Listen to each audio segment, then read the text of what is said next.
Chapter 3. On Horsell Common.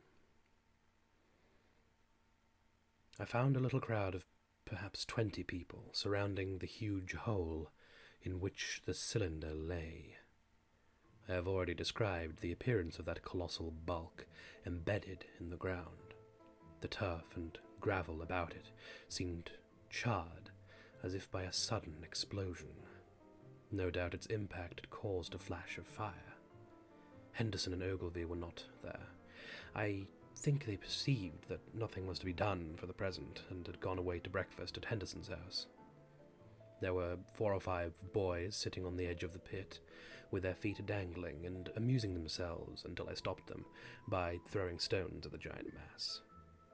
After I had spoken to them about it, they began playing at touch in and out of the group of bystanders. Among these were a couple of cyclists, a jobbing gardener I employed sometimes, a girl carrying a baby, Greg, the butcher, and his little boy, and 2 or 3 loafers and golf caddies who were accustomed to hang about the railway station. There was very little talking.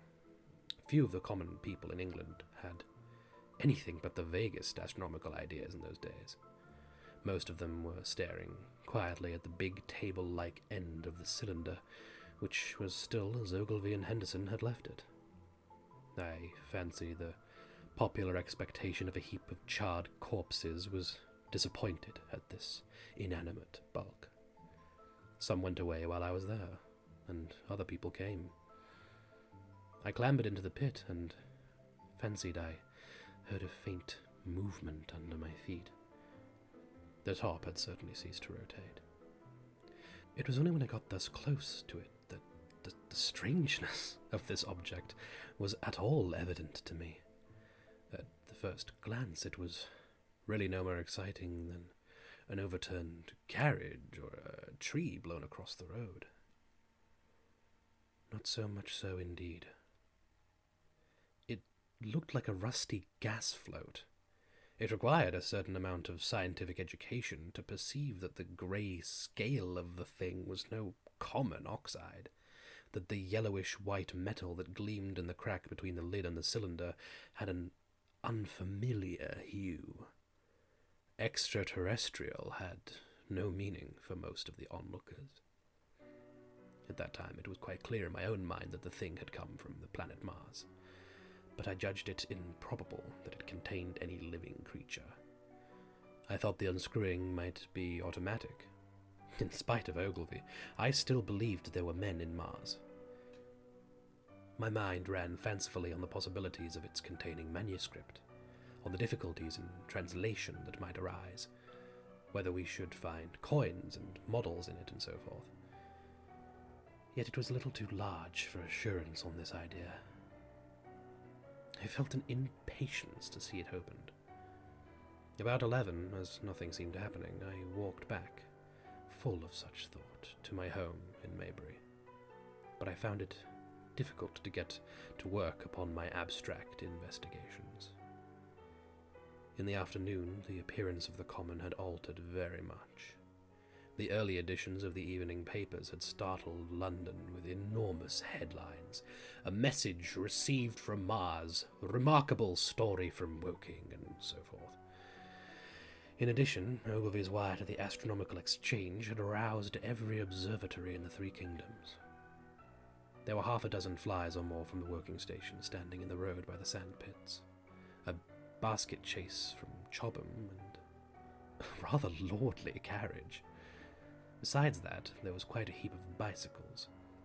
In addition, a large number of people must have walked, in spite of the heat of the day, from Woking and Chertsey, so that there was altogether quite a considerable crowd, 1 or 2 gaily dressed ladies among the others. It was glaringly hot, not a cloud in the sky nor a breath of wind, and the only shadow was that of the few scattered pine trees. The burning heather had been extinguished, but the level ground towards Ottershaw was blackened as far as one could see, and still giving off vertical streamers of smoke. An enterprising sweet-stuff dealer in the Chobham Road had sent up his son with a barrow-load of green apples and ginger beer.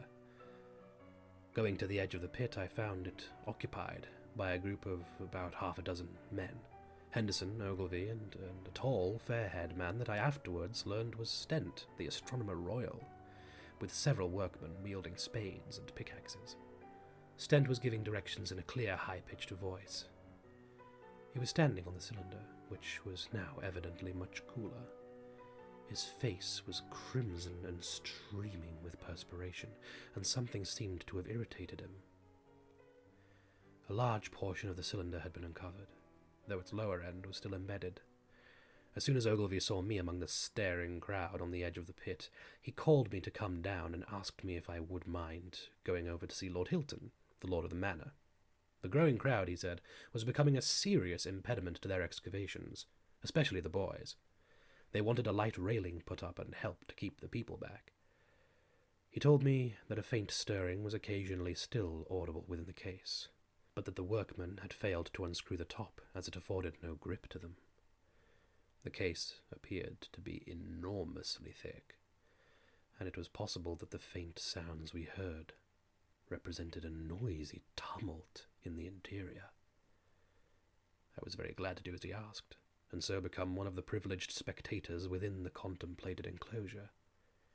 I failed to find Lord Hilton at his house, but I was told he was expected from London by the 6 o'clock train from Waterloo, and as it was then about 5:15, I went home, had some tea, and walked back up to the station to waylay him